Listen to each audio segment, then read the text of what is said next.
എൻ്റെ പേര് രമ്യ എന്നാണ്. പിന്നെ താമസിക്കുന്ന വികാസവാണിക്കാണ്. പിന്നെ രാവിലെ ഇവിടെ 7:10 7:30 ആകുമ്പോഴേക്കും ഞാൻ എത്തും. പിന്നെ ഇവിടുന്ന് ഒരു ചായയൊക്കെ കുടിച്ച് പതിയെ വർക്കിലേക്ക് പോകും.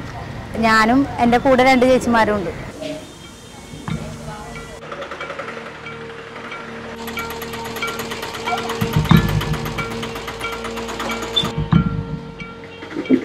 ഒരു വണ്ടിക്ക് 2 വാർഡ് വെച്ചിട്ട് തന്നിട്ടുണ്ട്. ഓരോ സ്ഥലങ്ങളിലേക്ക് ഒന്നരാടം വെച്ചിട്ട് പോകുന്നുണ്ട്. 2 ദിവസം ഫുഡ് എടുക്കാൻ പോകും, ഒരു ദിവസം പ്ലാസ്റ്റിക് എടുക്കാൻ പോകും. അതൊരു വാർഡിൽ.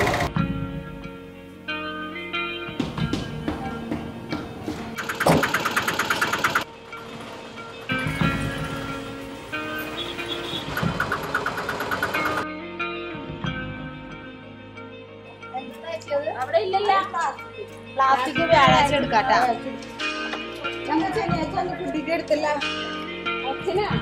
അതെ, കൗൺസിലറായിട്ടൊന്നും നല്ല സ്നേഹം എല്ലാവരും, ഒരു കുഴപ്പമില്ല.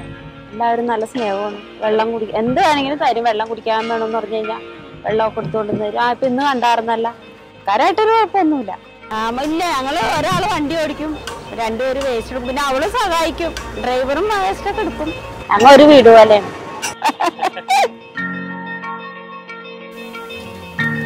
ഞങ്ങൾ കുടുംബശ്രീ വഴി കയറിയേക്കണം.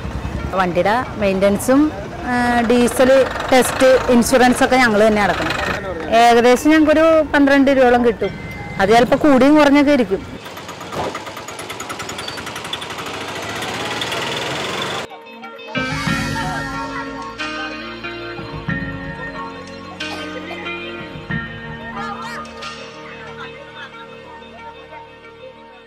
പിന്നെ ഒരു എടുത്തൊരു 12 മണി ഒക്കെ ആകുമ്പോഴേക്കും 12:30 ആകുമ്പോഴേക്കും എന്തായാലും ഇവിടെ വണ്ടി വരണം. ഞങ്ങളിവിടെ വരുമ്പോൾ മുനിസിപ്പാലിറ്റിയുടെ വലിയ വണ്ടിയിലാണ് തട്ടണത്.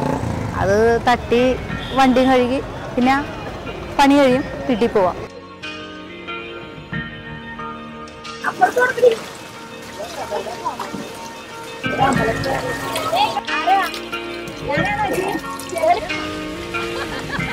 നാലെല്ലാം കഴിഞ്ഞ് ഞങ്ങളിവിടെ തുടങ്ങിയിട്ട് ഇത്ര വണ്ടികളുണ്ടല്ലോ, എല്ലാവരും ഒരു കുടുംബം പോലെയാണ്.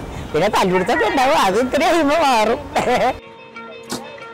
പിന്നെ ഞങ്ങൾക്കുള്ള ബുദ്ധിമുട്ട് ഈ ബക്കറ്റുകൾ നമ്മൾ കൊടുക്കുമ്പോൾ അവർ ക്ലീൻ ആക്കണില്ല. ആൾക്കാർ പിന്നെയും അതിൽ തന്നെ കഴുകാണ്ട് കൊണ്ടുവന്ന് ആ ബക്കറ്റിലേക്ക് വേസ്റ്റ് കൊണ്ടുവന്നിടും. പിന്നെ നമ്മൾ ചെല്ലുമ്പോൾ അതിൽ വലിയ പുഴുക്കളായിട്ട് ഇങ്ങനെ ഇതായിട്ടിരിക്കും.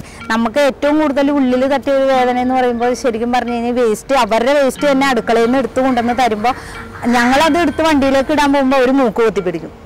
അവരുടെ വേസ്റ്റാണ്, അതെടുത്ത് ഇങ്ങനെ മൂക്ക് പൊത്തിപ്പിടിക്കുമ്പോൾ നമുക്കത് ഒക്കെ കാണുമ്പോൾ നമുക്കൊരു ബുദ്ധിമുട്ട്.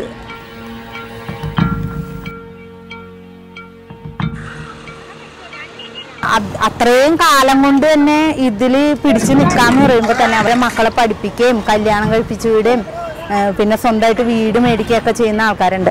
ഈ ഒരു ജോലിയിൽ ഞാൻ ഭയങ്കര തൃപ്തിയാണ്. അതുകൊണ്ട് തന്നെ മക്കൾക്കാണെങ്കിലും എൻ്റെ അമ്മയ്ക്ക് ഇന്നടത്ത് ജോലിയാണ്, ഇങ്ങനെ വേസ്റ്റ് എടുക്കലാണെന്ന് പറയാനും അവർക്കൊരു മടിയില്ല. ആരെല്ലാം എന്തെല്ലാം പറഞ്ഞ് നമ്മളെ താഴ്ത്തി കെട്ടാൻ നോക്കിയാലും നമ്മൾ അതിലൊന്നും വകവയ്ക്കേണ്ട കാര്യമില്ല.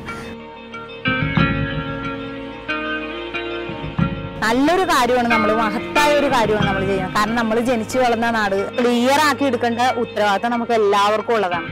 അത്രേ എനിക്ക് പറയാനുള്ളൂ.